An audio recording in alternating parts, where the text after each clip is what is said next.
Zypern ist eben nicht nur ein Paradies für Trader und Investoren aufgrund der Steuerfreundlichkeit. Für uns ist Zypern auch irgendwie ein Stück Familienparadies.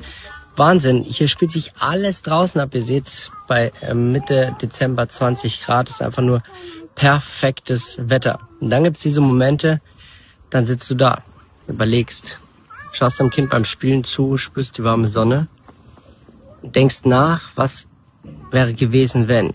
Was wäre gewesen, wenn ich diesen Schritt nicht gegangen wäre, auszuwandern als Trader und Investor? Was wäre gewesen? Hätte, Fahrradkette, kann immer jeder sagen.